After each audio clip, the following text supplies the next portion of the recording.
Jadi ilmu fikih itu adalah ilmu yang mempelajari hukum-hukum syariat, yang mempelajari hukum-hukum syariat. Jadi semua yang kita lakukan itu nggak lepas dari ilmu fikih.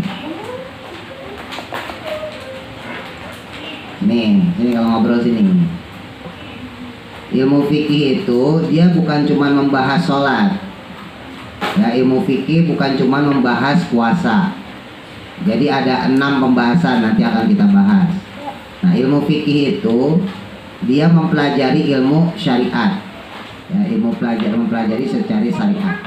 Nah, secara syariat sendiri kita itu melakukan 2 hal.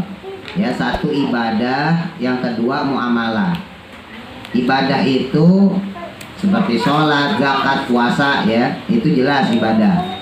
Nah, kalau muamalah itu perbuatan sehari-hari. Tapi kan waktu kita belajar kaidah fikih, ingat, muamalah itu kan bisa bernilai ibadah juga. Ya, misalnya kayak makan. Ya, makan itu aslinya bukan ibadah dia, biasa aja makan. Makan gak dosa, makan juga gak pahala. Makan sedikit gak dosa, gak pahala. Makan banyak juga gak dosa, gak pahala. Tapi itu bisa jadi ibadah, ya kan? Apa syaratnya supaya makan itu jadi ibadah? Nah, makan diniatkan dengan baca doa, niatkan untuk sehat dan sebagainya. Nah, itu maka makan menjadi ibadah, gitu ya. Jadi pada dasarnya muamalah itu tetap bisa jadi ibadah. Bengang-bengong aja bisa jadi ibadah. Bengong gini. Iya. Lagi sore-sore gitu kan, gak punya duit, PR udah selesai, tugas sudah gak ada, ya kan? Mau jajan tapi gak punya duit, mau main HP lobet. Nah, terus bengang-bengong gitu. Nah, itu kalau kita niatin tujuannya nggak berbuat dosa, itu bengongnya itu kemudian jadi pahala. Iya, jika dibengang-bengong, tuh PR udah selesai, tugas sudah selesai, ya kan? Apalagi mau main HP lobet lagi di ces, ya kan? Mau keluar main diomelin mama, nggak boleh keluar. Udah bengang-bengong aja depan teras, ya kan? Tapi itu kan meninggalkan maksiat juga. Bandingin kalau Jiko keluar terus nyolong, jadi dosa nggak? Lebih baik mana, nyolong apa bengang-bengong? Oh. Berarti bengang-bengong dapat pahala nggak? Pahala. Gitu. Aslinya mah nggak dapat pahala, nggak dapat dosa. Nah, itu yang disebut muamalah. Tapi kalau diniatkan buat ibadah bisa mendapat pahala. Ya, jadi hati-hati. Fikih itu bukan cuma membahas sholat, puasa, bukan semua. Nanti kalau kalian udah gede kayak Kamanda, ikut ngaji malam, nah tuh belajar tuh. Belajar hukum jual beli, belajar hukum orang yang membunuh. Mas Dani udah belajar. Makanya bolak-balik kalau saya sampein, kalau bisa jangan berhenti ngajinya. Kelas 6 SMP kalau udah nggak bisa ngaji sore, ikut ngaji malam minggu, ikut ngaji malam Senin sampai Rebo sama Umi. Nanti ikut ngaji malam minggu. Pokoknya jangan berhenti ngaji. Karena belajar itu nggak selesai, nggak berhenti selesai gitu doang, gitu ya. Nah, di antara cabang-cabang pembahasan yang mencakup ibadah, ya, itu ada 2, ada ibadah mahdhoh, ada ibadah ghairu mahdhoh. Ibadah mahdhoh itu yang dia ada syarat ketentuan, contoh sholat, ya, apalagi zakat, puasa. Nah, itu ibadah yang mahdhoh. Kalau yang masih bingung, tadi masih banyak yang bingung kayaknya. Kalau sholat, ya, di contoh gampangnya, ada syarat ketentuan. Syarat sholat apa? Harus suci, ya kan? Boleh nggak sholat nggak wudhu dulu? Nah, berarti kan ada syaratnya kan? Ada rukunnya. Ketika sholat takbiratul ihram, niat takbiratul ihram. Misalnya sholat maghrib, sholli fardhul maghribi 3 rakaatin mustaqbilal kiblati adaan makmuman. Kalau jadi makmum, kalau sendiri langsung fardhu lillahi ta'ala, Allahu akbar. Niat, kemudian takbiratul ihram, sedekah. Baca doa iftitah, Allahu Akbar kabiro, Allah atau Allahumma baik baini. Terus baca Fatihah, baca surat. Nah itu ada rangkaiannya. Boleh nggak kalau sholat Allahu Akbar langsung tasyahud at-tahiyatul mubarakatuh? Boleh nggak? Nah boleh. Nah itu yang disebut dengan ibadah makhdhah. Puasa dari mana syarat ketentuannya? Puasa Ramadan. Puasanya berapa bulan? 1 bulan. Berarti 1 bulan berapa hari? 30 hari. Kurang lebih 30 hari. Tapi kalau dalam kalender Islam itu ada yang 29. Jadi ada 29, ada 30. Kalau kalender Masehi itu yang Januari Februari itu kan 30 31. Kecuali Februari ya, Februari 29. Ya kan? Nah, kalau kalender Islam, kalender Komariah dia ada 29 30. Biasanya kalau sekarang nih misalnya Rojab 30. Besok bulan Sya'ban biasanya 29. Biasanya gitu, tapi nggak menutup kemungkinan juga bisa jadi 30 juga. Makanya harus dikeker. Harus diruqyah. Ya kan? Mungkin kalian kalau pas lagi puasa kan suka dengar tuh orang rapat dulu Kementerian Agama, pemerintah ya kan, menentukan awal Ramadan. Ya kan? Iya, karena memang awal Ramadan itu kalau awal bulan Islam karena dia dari bulan ya dari perhitungan bulan, maka dia harus dilihat, dikeker dulu pakai stereofoam. Teleskop. Teleskop. Nah, dikeker tuh. Wah, ternyata kita sudah memasuki bulan Ramadan. Diumumin deh. Hari ini kita sudah masuki bulan Ramadan. Besok kita puasa. Sekarang terawih pertama. Baru deh terawih deh. Ya, sebulan lagi insya Allah tuh terawih. Nah, yang gede jangan sampai bolong terawihnya. Ntar biasa ada tugas. Ya, tanda tangan, puasa apa enggak, terawih apa enggak. Ya, seperti biasa. Nah, boleh nggak puasa Ramadan di bulan Sya'ban? Boleh nggak? Nggak boleh. Namanya ini puasa Ramadan. Berarti bulan apa? Bulan Ramadan. Ya kan? Ini sekarang bulan Rajab nih. Ya kan, makanya ada doa tuh, Allahumma barik lana fi Rajab wa Sya'ban. Rajab besok Sya'ban, besoknya Ramadan. Boleh nggak puasa Ramadan di bulan Rajab? Ah, saya puasanya Rajab aja. Ntar Ramadan biar kagak puasa. Biar bisa godain Adit. Nggak boleh. Boleh nggak? Boleh. Nah, itu yang disebut dengan ada syarat ketentuan. Dan puasanya cukup 30 hari, cukup 1 bulan. Nggak boleh mentang-mentang, oh kata Iat enak juga puasa, badan gue rada kurus nih.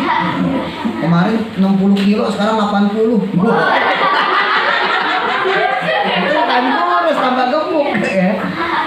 Terus Iat puasa, Idul Fitri masih puasa Ramadan, sampai bulan Syawal, sampai Lebaran Haji. Orang-orang pada motor korban dia puasa Ramadan. Ditanya sama Adit, puasa apa? Puasa Ramadan. Nah itu nggak boleh. Kan udah lewat bulan Ramadannya, ya enggak? Kecuali kalau misalnya kodok. Nah, misalnya Kamanda atau karena ntar pulang bulan Ramadan halangan, otomatis kan nggak puasa. Nah, otomatis nanti pas bulan Ramadan selesai, ya habis Idul Fitri kodok deh. Hati-hati yang kemarin udah punya utang, ya. Yang kemarin udah halangan berarti tahun kemarin Ramadan udah punya utang. Itu masih nggak dosa karena halangan ya. Karena halangan itu belum dosa sampai ketemu Ramadan. Tapi nanti kalau sampai ketemu Ramadan belum dibayar itu udah dihukumi dosa. Beda. Waktu yang perempuan nih khususnya ya, atau laki-laki misalnya sakit. Bulan Ramadan kemarin kalah 2. Kalau yang perempuan misalnya halangan, kalah seminggu, ya 6 hari lah. 6 hari nggak puasa, ya sampai sekarang belum dikodok, belum dapat dosa, nggak apa-apa karena halangan. Tapi ntar kalau udah ketemu Ramadan, besok ketemu Ramadan belum dibayar juga, maka selesai Syawal, selesai Idul Fitri terhitung dosa setiap hari. Nah makanya kalau mau kodok dari sekarang sebelum ketemu bulan Ramadan. Ya, hati-hati yang buat perempuan nih. Ini kadang-kadang mama suka nanya tuh ibu-ibu. Pak Ustadz, saya kan kemarin halangan, tapi saya belum kodok. Dosa nggak sekarang? Kalau nanti ibu sampai ketemu Ramadan, ibu dosa. Makanya mumpung belum ketemu Ramadan, sekarang belum dosa nih. Udah silakan. Ya, karena Siti Aisyah itu istrinya Nabi, itu kalau mengkodok puasa beliau kodok puasanya di bulan Sya'ban. Siti Aisyah kan istrinya Nabi, sibuk ngelayanin Nabi ya, namanya istri kan, nyiapin makanan, nyiapin pakaian. Makanya Siti Aisyah, saya sibuk selama bulan-bulan terbiasanya. Oleh karena itu saya menyempatkan diri baru bisa kodok puasa di bulan Sya'ban sebelum Ramadan. Besok bulan Sya'ban, besoknya baru Ramadan. Makanya hati-hati buat perempuan, khususnya buat laki-laki kalau dia sakit. Dan andai kata di bulan Sya'ban mendekati Ramadan, dia membatalkan puasanya, maka dosa. Misal 6 hari lagi Ramadan, 6 hari lagi Ramadan. Misalnya Kak Nak atau Kak Manda yang udah halangan punya utang 6 hari ya. Sementara puasa tinggal 6 hari lagi. Terus Kak Manda, Kak Nak puasa, kodok puasa. Niatnya gimana, masih inget gak? Nawaitu Somabot, itu soli. Tinggal diganti aja, adaan diganti kodoan. Nawaitu Somagodin, kan an adai diganti an kodoi syahri Ramadana hadhihi sanati lillahi ta'ala. Ya, diingat-ingat. Tinggal diganti, adaan itu sekarang. Kalau kodoan berarti membayar kodok. Nah, kalau tinggal 6 hari, misalnya sekarang hari Jumat, hari Kamis besok udah Ramadan, berarti kesempatan karena sama Kamanda misalnya harus membayar hari ini juga. Lah kok kemudian pas puasa bayar untuk tahun kemarin. Lah kok pas puasa dibatalin, maka dia dosa. Karena nggak ada lagi kesempatannya. Ya nggak? Kalau sekarang dia batalin berarti dia cuma bisa kodok 5 hari. Padahal utangnya 6. Beda kalau yang sekarang nih, ini kan masih lama nih. Ya kan, ini kan masih bulan Rajab nih, bulan terakhir nih, terakhir bulan Rajab. Nah, karena Kamanda kodok. Tiba-tiba siang sakit perut, pulang sekolah habis PJJ, sakit perut, batalin aja nih, nggak apa-apa. Karena waktunya masih lama kan. Tapi kalau sudah mendekati Ramadan, udah tinggal 6 hari 6 harinya, sementara utangnya aja 6 hari, maka nggak boleh dibatalin. Kalau sampai batal berarti dosa. Karena kesempatannya tinggal itu doang. Paham ya? Ini berlaku bukan buat perempuan doang, yang laki juga gitu. Seandainya misalnya Pak Is sakit, terus bocor 2 hari nggak puasa, itu harus dikodok. Ingat, kalian tuh udah hitungannya udah balik, udah gede. Yang perempuan udah halangan, yang laki-laki suaranya udah mulai beda. Ya kan, Jiko tuh udah mulai beda tuh, Abdan udah mulai beda. Itu tanda-tanda balik. Dulu suaranya jemprek, gitu. Nah sekarang suaranya udah mulai ngebas, Adit udah mulai ngebas. Ya kan, Iat juga udah, Mas Dani apa lagi? Ya. Nah berarti udah mulai balik, hati-hati. Kalau sebelum balik itu tanggung jawab masih orang tua. Tapi kalau udah balik, dosa pahala ditanggung sendiri. Ya, minta keluar nggak pakai kerudung, dulu yang dosa orang tua. Sekarang minta keluar nggak pakai kerudung, yang dosa diri sendiri. Rahma main-main gitu kan, nah, nggak sholat, itu dulu yang dosa orang tua. Sekarang karena udah balik, maka kalau nggak sholat yang dosa sendiri. Hati-hati ya, Pak Ustadz harus ingetin, jangan ikutin anak-anak yang doyan main. Ya, anak-anak yang doyan main senang-senang, ya maaf-maaf. Hidup itu terus berjalan, berputar. Ya, mereka-mereka yang sekarang ini susah, ya maaf-maaf itu jadi tukang sampah, jadi tukang beling, itu dulunya main-main. Waktu masih kecilnya kayak anak-anak tuh senang-senang, kagak sekolah, kagak belajar. Akhirnya mau kerja nggak punya ijazah. Mau kerja nggak punya keahlian, ijazah punya nggak punya keahlian, nah gimana? Makanya dimanfaatin. Kalau kalian mau senang-senang jangan sekarang. Ntar kalau udah kuliah, ya udah bisa nyari duit sendiri, nah itu silakan. Mau beli mobil, mau beli pesawat, serah. Tapi kalau sekarang jangan. Pak Ustadz bolak-balik. Bukannya Pak Ustadz marah sama kalian tuh, ini bukan, kasihan. Ya, lihat tanya orang-orang yang sekarang apa namanya bagus lah gitu ya. Ya karena dari kecilnya udah terbiasa terdidik, waktunya ngaji ngaji, waktunya sekolah sekolah, waktunya main main. Bukan nggak boleh main, bukan. Ya, bukan nggak boleh main, jangan salah paham ya. Silakan main tapi ada waktunya. Ini waktunya sekolah nih, sekolah. Oh ada tugas, kerjain tugas. Oh jam 2 waktunya ngaji, berangkat. Oh jam 3 saya jadwalnya, berangkat. Pulang ngaji, istirahat, mandi, sholat maghrib. Jadi disiplin itu nanti kebiasaan sampai gede. Tapi kalau pas giliran sekolah malah main. Dapat tugas sekolah malah ngobrol. Bilang sama orang tua kerja kelompok. Padahal di tempat temennya bukan kerja kelompok, ngomongin orang. Ya kan? Waktunya ngaji belum pulang dia. Pulang-pulang 4:30. Alasan orang tua kerja kelompok. Akhirnya kagak ngaji. 4:30 sampai rumah main HP. Maghrib nggak sholat. Isya tidur. Bangun jam 11, begadang malah bangun lagi, orang tuanya tidur main HP lagi. Kelakuan siapa itu? Hah? Siapa? Ayo ngaku. Siapa? Ya, jadi kalau udah nggak biasa disiplin, nanti kebiasaan sampai ke gede. Gitu. Nah, sekarang ada ibadah yang ghairu maqdor. Kalau tadi ibadah maqdor dia ada syarat ketentuan. Ada ibadah yang ghairu maqdor. Ibadah ghairu maqdor itu dia nggak pakai syarat, dia bebas, nggak ada ketentuannya, terserah. Ya tadi Pak Ustadz contohin apa? Sedekah. Boleh nggak sedekah 1.000? Boleh. Sedekah 2.000? Boleh. 100.000? Boleh. 1.000.000? Boleh. Enggak sedekah? Enggak sedekah? Boleh. Senyum boleh. Ya kan? Kan sedekah senyum itu sedekah juga. At-tabassumu shadaqatun. Senyum itu juga sedekah. Tapi jangan kebanyakan senyum. Ntar kayak orang gila. Ya kan ada tukang minta-minta, Bu, minta Bu, Mas, Mbak, minta Mas. Sedikit aja gue buat tambah-tambahin makan, senyum. Besok itu lagi minta Bu. Kan senyum sedekah juga kata bos saya itu, pelit itu namanya. Ya.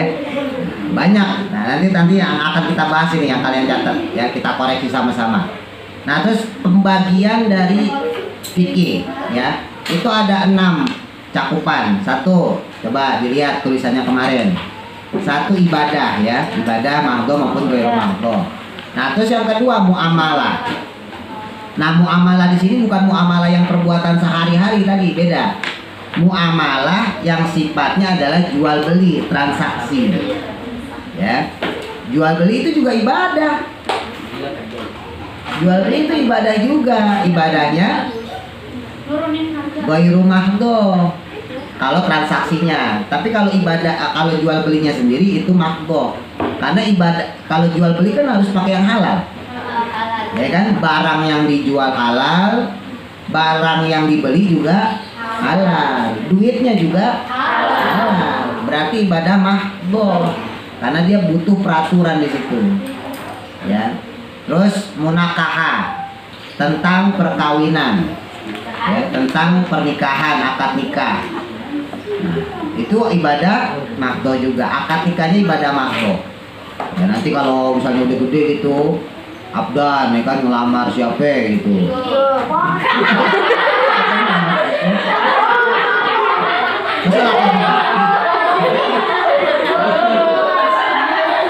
Ya abdan ngelamar siapa. Nah itu ada syaratnya tuh, ya kan?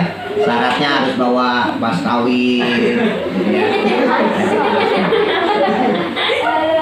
Terus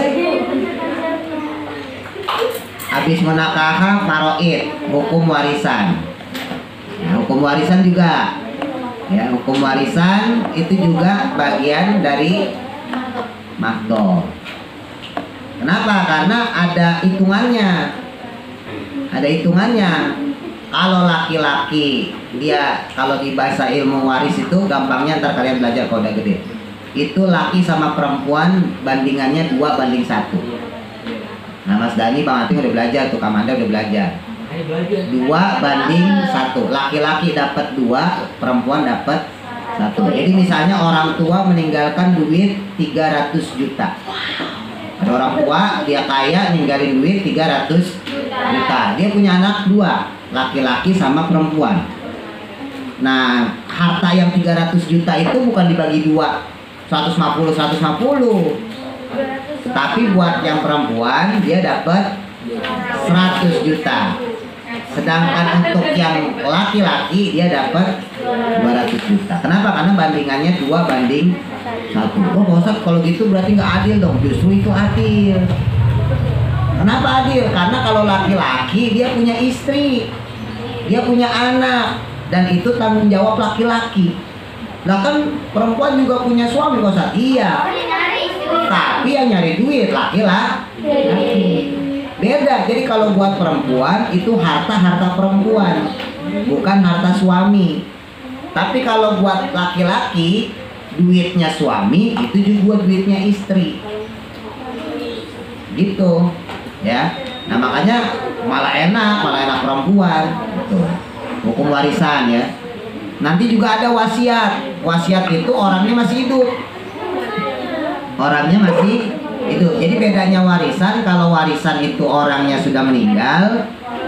Nah, dia belum sempat bagi-bagi gitu ya. Nah, terus maka kemudian lahirlah warisan. Tapi kalau orangnya masih hidup, dia punya tanah 3 hektar, ya kan? Samping rumahnya sendiri, terus samping kiri rumahnya. Di kanan rumahnya tanah dia, rumahnya ini juga tanah dia, samping kiri juga rumah tanah dia. Nah, dia punya anak 3 juga kebetulan. Nah, terus dia bilang, ini belum mati ya orangnya ya. Kalau udah mati jadi warisan. Ini orangnya belum meninggal, belum mati. Terus dia bilang, Bang, itu tanah yang di kanan, ya, yang di barat, misalnya gitulah. Ini tanah yang di barat buat kamu, buat abang itu, jatah buat abang warisan. Tapi aslinya bukan warisan, itu wasiat namanya. Nah, ini yang rumah ini itu buat adek yang bontot berarti ya. Nah, terus yang tengah-tengah bagian kiri sebelah barat misalnya, itu si abang yang kedua, berarti kan udah jelas tuh. Yang nomor 1 dapat yang sebelah kanan, yang bontot dapat yang tengah, nah yang anak kedua dapat yang sebelah kiri. Terus kata bapaknya, itu yang di depan tanah jangan dijual. Nah, kenapa Pak? Ya, bukan tanah kita itu. Kan punyanya cuma 3 doang. Tanah jangan dijual di depan. Tanah orang, ya kan? Nah, itu namanya wasiat. Orangnya belum meninggal. Abis dia wasiat kayak gitu, ini buat si abang, ini buat si adik gitu ya, terus meninggal. Nah, itu namanya wasiat. Tapi kalau warisan orangnya udah meninggal, maka itu dibagi sesuai hukum Islam. Yaitu ada hitung-hitungannya itu. Terus yang kelima, hukum jinayah. Ya, hukum jinayah yaitu hukum pidana, kriminal. Misal ada orang membunuh, ya nanti diadili. Nah, kriminalitas, dihukum dia membunuh, maka harus dihukum mati juga. Nanti ada orang yang mencuri, berapa nisab gitu ya, berapa dinar. Ya, 1 dinar kurang lebih, 1 dinar itu 6 jutaan. Jadi ada orang mencuri, nah potong tangan. Nah, itu namanya hukum pidana. Nah, terus nomor 6, hukum siasah. Siasah itu hukum politik. Jadi di Islam juga ada hukum politik, bagaimana cara demokrasi, tata negara, musyawarah. Ya, bahkan musyawarah aja kan diambil dari bahasa Arab. MPR, DPR itu bahasa Arab itu. MPR singkatannya apa? MPR, Majelis Permusyawaratan Rakyat. Kalau DPR, Dewan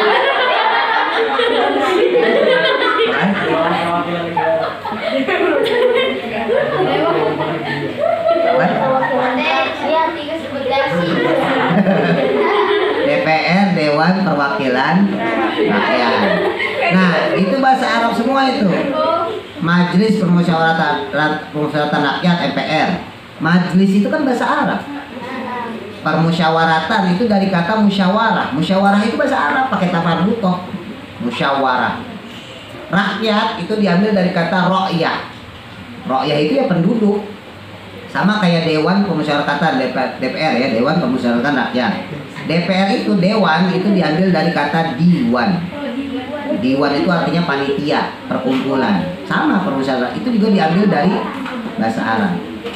Ya, jadi siasah itu hukum pemerintah. Nah, sekarang kalau kalian lihat dari tadi ibadah, ya, terus apalagi muamalah, terus munakahah, terus hukum faraid, ya, terus hukum jinayah, terus hukum siasah. Nah, sebetulnya di Indonesia itu hampir mayoritas hukum Islam itu sudah diterapkan. Mungkin yang belum itu hukum jinayah, pidana. Ya, tapi kalau hukum yang lain itu sudah diterapkan. Ya, makanya nggak bisa dibilang Indonesia itu negara kafir, nggak bisa. Hati-hati, sekarang banyak tuh pemahaman tuh negara Indonesia kafir. Enggak. Negara Indonesia negara Islam. Lah buktinya semua hukum itu ada. Coba hukum ibadah ya, masalah sholat. Kalian datang ke musola jam 1, azan zuhur jam 12. Masih bisa nggak sholat? Masih. Nanti nih pulang sholat asar, yang udah sholat asar udah. Yang belum sholat, sampai rumah 5:30. Ke musola aja sholatnya. Boleh nggak sholat di musola? Berarti bebas. Berarti negara kita membebaskan, boleh orang. Ya. Berarti masalah ibadah selesai. Nah, masalah muamalah, jual beli. Kita mau beli buku misalnya, atau beli beras, datanglah kita ke pasar bawa duit. Ya kan? Harga beras misalnya 10.000 seliter. Harga buku misalnya 5.000 satu buku. Nah, kita bayar tuh pakai uang halal kita.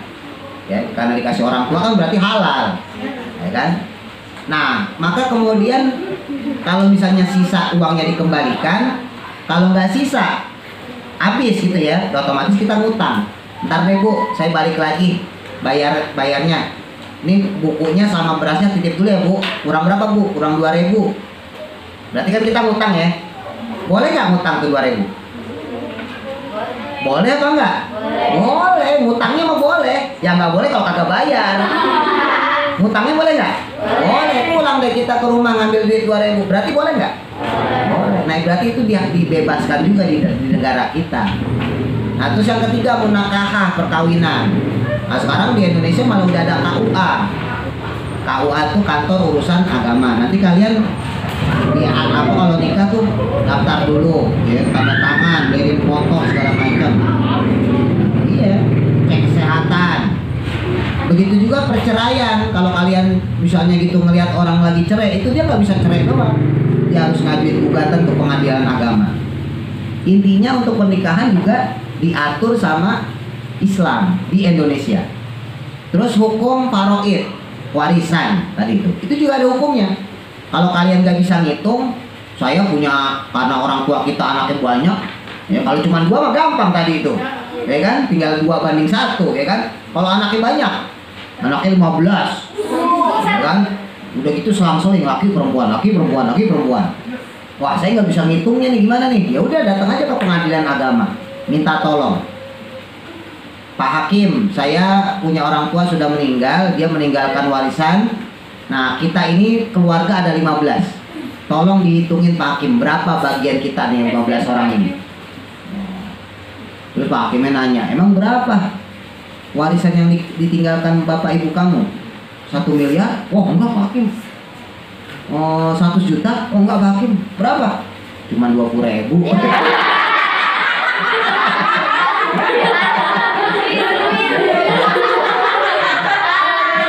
Wah, 20.000.